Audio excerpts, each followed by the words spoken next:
Barca fans कैसे हो आप लोग। होपफुली आप लोग गुड होगे, ठीक होगे और मजे भी मार रहे होगे। एक गुड न्यूज आई है और वो ये कि रैशवर्ड ने बार्सिलोना के साथ कॉन्ट्रैक्ट साइन कर दिया। क्या है ना कि पिछले दिनों ट्रांसफर विंडो, बल्कि पिछले दिनों नहीं, पिछले कई ट्रांसफर विंडोज में ट्रांसफर विंडो बार्सिलोना के साथ ऐसा मजाक कर रही है कि बारसा फैंस को जब तक ऑफिशियली साइनिंग कंप्लीट नहीं हो जाती ना, सारे डॉक्यूमेंट्स जो हैं वो साइन ना हो जाएं, प्लेयर और क्लब की तरफ से सब चीज़ें कंप्लीट ना हो जाएं, तब तक बारसा फैंस जो है ना वो बेचारे कंफ्यूजन का शिकार ही रहते हैं कि भाई ये ट्रांसफर फिनिश हुआ भी है कि नहीं, ये प्लेयर बारसा आया भी है अभी तक ऑफिशियली कि नहीं। तो अब रैशफोर्ड का केस जो है वो क्लियर हो चुका है, मेडिकल भी कंप्लीट हो चुका है और उन्होंने बार्सिलोना के साथ अपना कॉन्ट्रैक्ट भी साइन कर लिया है। और आज जब ये वीडियो पोस्ट होगी तो शाम में रैशफोर्ड ऑफिशियली बार्सिलोना के प्लेयर भी अनाउंस हो जाएंगे और बार्सिलोना उनको प्रेजेंट भी कर देगी। तो अब बचेगी सिर्फ एक ही चीज, जो कि वो भी एक बहुत ही बड़ा मसला है हम बारसा फैंस के लिए, और वो है रजिस्ट्रेशन का इशू। तो अभी तक जॉन गार्सिया हो जाएं, रूनी बार्गी हो जाएं या रैशफोर्ड, ये तीनों की तीनों साइनिंग्स जो हैं इनको रजिस्टर करना एक बार्सिलोना के लिए थोड़ा सा चैलेंज होगा।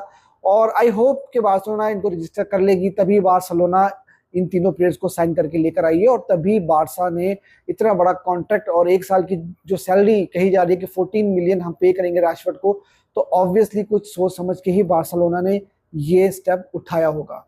चलो यार, अब हम ये मान के चलते हैं कि रैशफोर्ड जो है वो बार्सिलोना के प्लेयर हो चुके हैं और वो बारसा की तरफ से रजिस्टर भी हो चुके हैं। तो अब हम उनसे क्या एक्सपेक्ट कर सकते हैं आने वाले सीजन में? क्या रैशफोर्ड आने वाले सीजन में बवाल मचा देंगे? क्या रैशफोर्ड एक मीडियोकर किस्म की साइनिंग होंगी हमारे लिए, या बार्सिलोना ने रफीनिया के बैकअप के तौर पे रैशफोर्ड को साइन किया है? तो इन सब चीज़ों के ऊपर बात करेंगे इस वीडियो में, और उसके साथ साथ advantages, disadvantages, pros and cons, इन सब चीज़ों पे बात करेंगे कि रैशफोर्ड हमारे लिए क्या ऑफर कर सकते हैं और कहाँ कहाँ रैशफोर्ड की वीकनेसेस हैं। ये सारी की सारी चीज़ें आज की वीडियो में हम डिस्कस करने जा रहे हैं। तो यार वीडियो इंटरेस्टिंग होगी, वीडियो को आखिर तक जरूर देखिएगा, और चैनल अगर अभी तक आपने सब्सक्राइब नहीं किया तो चैनल को सब्सक्राइब करना मत भूलना। देखो यार, यहाँ पर पहले हम बात करते हैं कि रैशफोर्ड को मैनचेस्टर यूनाइटेड क्यों छोड़ना पड़ा। रैशफोर्ड और मैनचेस्टर यूनाइटेड के दरमियान ना कुछ ज़्यादा जम नहीं रही थी और कुछ एटीट्यूड के भी इश्यूज चल रहे थे वहाँ पर। और यहाँ पर हम सिर्फ और सिर्फ रैशफोर्ड को ब्लेम नहीं कर सकते, क्योंकि अभी इस वक्त जिस तरह से मैनचेस्टर यूनाइटेड की सिचुएशन चल रही है, वहाँ पर ऑलमोस्ट हर प्लेयर को ही प्रॉब्लम हो रही है। जितने बड़े बड़े प्लेयर्स उन्होंने साइन किए जो कि प्रूवन प्लेयर्स थे, इवन के वरान और कैसिमीरो जैसे प्लेयर जो कि रियल मैड्रिड में बहुत अच्छा परफॉर्म कर रहे थे, जब यूनाइटेड वो जाते हैं तो वहां जाकर उनसे परफॉर्मेंस नहीं हो पा रही थी और वो भी एक मीडियोकर किस्म के प्लेयर हमें नजर आ रहे थे। तो रैशफोर्ड का भी सीन कुछ इसी टाइप का था, क्योंकि माहौल ड्रेसिंग रूम का बहुत ज्यादा खराब हो चुका था, मैनेजर के साथ नहीं बन पा रही थी, और उसके साथ साथ फिर जब चीजें खराब चल रही हो ना तो फिर एटीट्यूड भी खराब हो ही जाता है, और इसी वजह से यूनाइटेड ने इनको एस्टन विला भेज दिया था। एस्टन विला में उन्होंने एक ठीक ठाक स्पेल निकाला, बड़ा डिसेंट स्पेल था उनका एस्टन विला में, और अभी भी क्योंकि ओवरहॉलिंग की तरफ जा रही है यूनाइटेड, तो उनको रैशफोर्ड को ऑफलोड करना था। तो ऑफलोड तो वो सिर्फ लोन के ऊपर ही कर पाए, वो सेल नहीं कर पाए रैशफोर्ड को, लेकिन अभी इस वक्त बार्सिलोना ने उनको एक साल के लिए लेकर आई है। अब क्या जो एटीट्यूड के इश्यूज थे, जो प्रॉब्लम्स उनकी यूनाइटेड में चल रही थी, क्या वही प्रॉब्लम्स वो लेकर बारसा में आए हैं? क्या उन्हीं प्रॉब्लम्स के साथ बारसा को भी डील करना होगा? तो मेरे ख्याल में ऐसा नहीं होगा। उसकी रीजन ये है कि यार देखो, हैंसी फ्लिक जो है ना वो अपने प्रिंसिपल्स के साथ बहुत ही क्लियर है।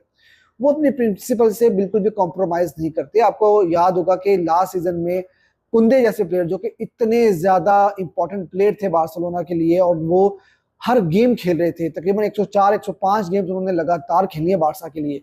तो जब वो भी ट्रेनिंग में लेट आए थे तो तब उनको भी हांसी फ्लिक ने क्या किया कि भैया तू साइड पे बैठ जा।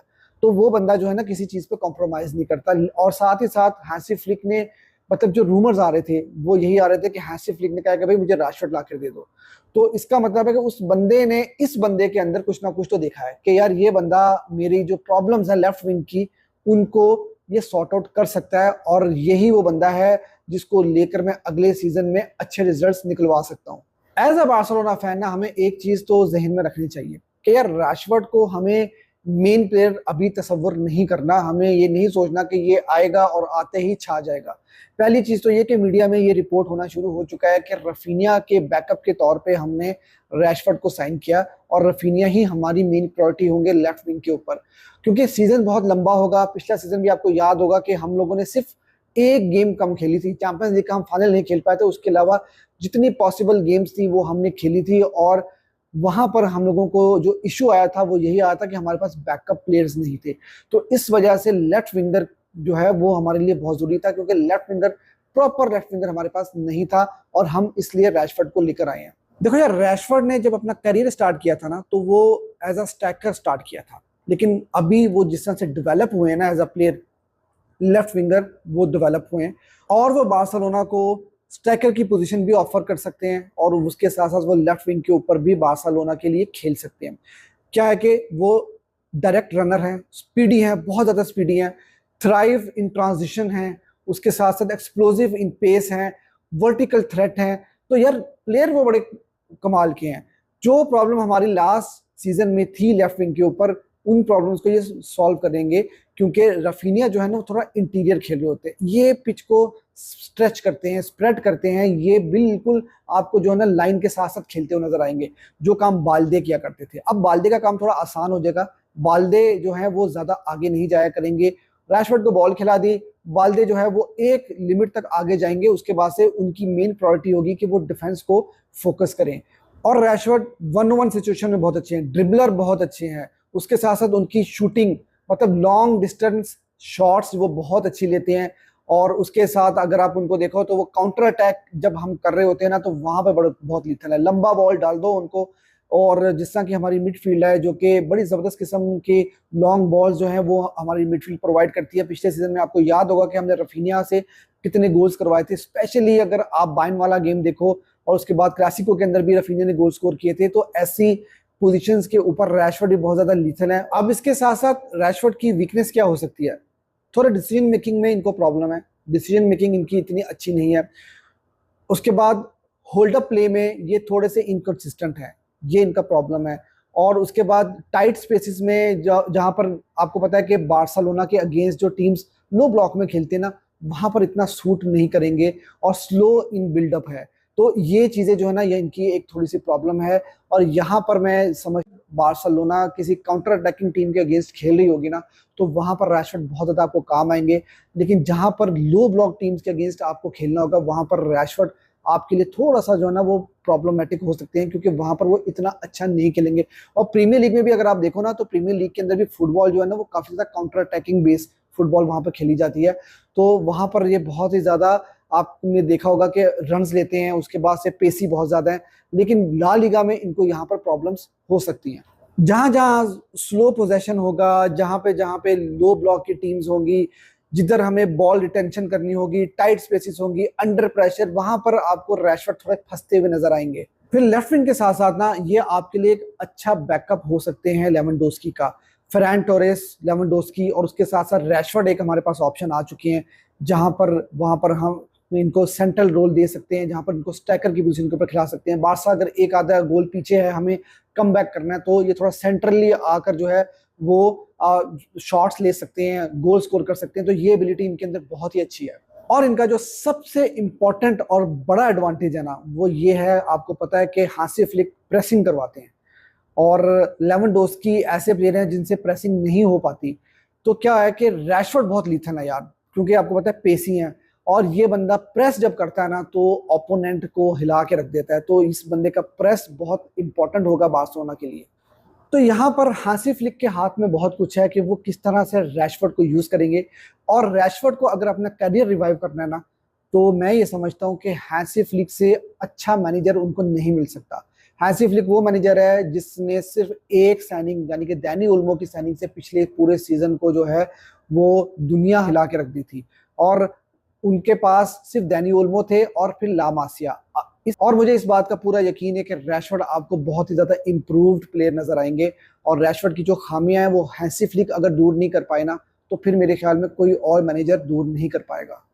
एक और एडवांटेज रैशफोर्ड का जिसके बारे में लोग ज्यादा बात नहीं कर रहे हैं, वो ये कि आपको इस बात का पता है कि लियोनेल मेसी के जाने के बाद से बार्सिलोना की जो फ्री किक के इश्यूज है ना वो बहुत ही ज्यादा रहे हैं। बारसा बहुत रेयरली गोल स्कोर करती है फ्री किक के ऊपर। मुझे याद है एक फेरान टोरेस ने मेरे ख्याल से 2 या 3 साल के बाद गोल स्कोर किया था मेसी के जाने के बाद, और रफीनिया ने एक गोल स्कोर किया। बहुत रेयरली हमारे फ्री किक से गोल आते हैं।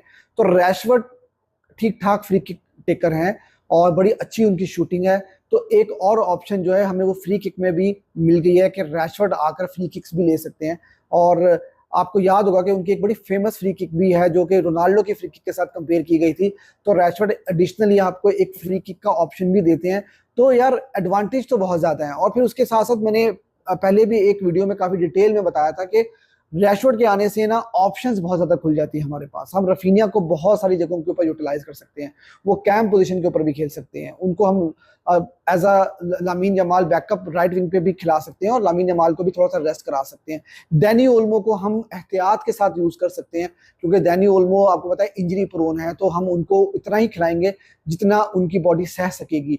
तो रैशवर्ड के आने से बहुत ज्यादा एडवांटेज होंगे। और अच्छी न्यूज ये आ रही है इस टाइम पर जब मैं ये वीडियो बना रहा था कि मेडिकली रैशवर्ड को ग्रीन सिग्नल मिल चुका है और कहा ये जा रहा है कि जो 27 को हमारा प्री सीजन का पहला गेम होगा उसके लिए रैशवर्ड अवेलेबल होंगे और वहां पर उनको कुछ प्लेइंग मिनट्स भी मिल सकते हैं। तो यार ये थी रैशवर्ड के बारे में डिटेल्ड वीडियो। होपफुली आपको वीडियो अच्छी लगी होगी। टेक्निकली मैंने थोड़ा सा समझाने की कोशिश की कि क्या एडवांटेजेस डिसएडवांटेजेस हो सकते हैं रैशवर्ड के साथ। हमें रैशवर्ड कहाँ पे स्ट्रेंथन हैं, कहाँ पर हम उनकी स्ट्रेंथ को यूज कर सकते हैं, कहाँ पर वो वीक हैं। तो सारी की सारी चीजें मैंने आपके साथ शेयर कर दी। वीडियो आपको अच्छी लगी हो तो यार वीडियो को लाइक जरूर कर देना। चैनल अगर अभी तक आपने सब्सक्राइब नहीं किया तो चैनल को सब्सक्राइब करना ना भूलना।